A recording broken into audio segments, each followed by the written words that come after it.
Si tu sais jamais ce que c'est la différence entre une église, une basilique, une chapelle, une cathédrale, etc., t'es au bon endroit. On commence avec les cathédrales, qui sont le siège de la cathèdre, c'est-à-dire le siège de l'évêque. L'évêque, il y en a un par diocèse. Les diocèses, c'est un peu comme des départements de l'église, ça fait à peu près la taille d'un département. Mais à l'époque du Moyen-Âge, il y en avait beaucoup plus, qui étaient donc beaucoup plus petits.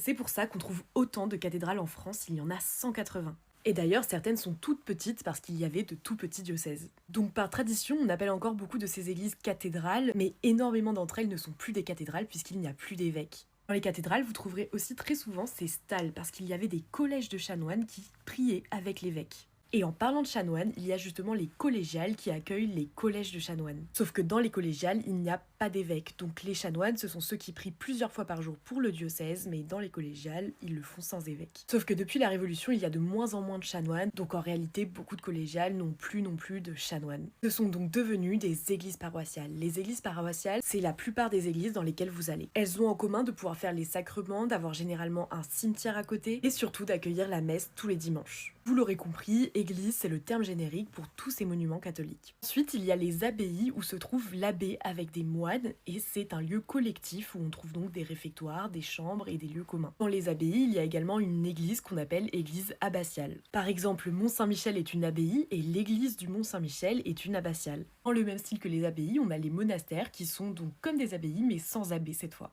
Il peut donc y avoir des moines ou des moniales qui vivent en communauté en suivant les règles d'un saint. Ils peuvent être plus ou moins coupés du monde selon les règles qu'ils suivent. Par exemple, les franciscains sont souvent proches de leur paroisse, alors que les cisterciens sont moins proches et vont plus être dans le travail. Ensuite, on a bien évidemment les basiliques. Donc une basilique, c'est surtout un titre honorifique qui peut être lié à des miracles qui auraient eu lieu dans cette église, ou parfois à une architecture hors du commun, à des reliques de saints. Quelque chose qui a marqué vraiment le catholicisme. Il y a 4 basiliques majeures à Rome, et le reste sont des basiliques mineures. En France, la plus connue est celle de Lourdes. Vous comprenez donc que ça n'a aucun rapport avec la taille, car en France, on a par exemple la basilique Saint-Denis, qui était une cathédrale mais qui est devenue une basilique parce que c'était la nécropole des rois. Et à côté, on a aussi la basilique de Lourdes, qui à la base était plutôt une chapelle puisque c'était le lieu d'une apparition. Pourtant, les deux sont des basiliques au même titre.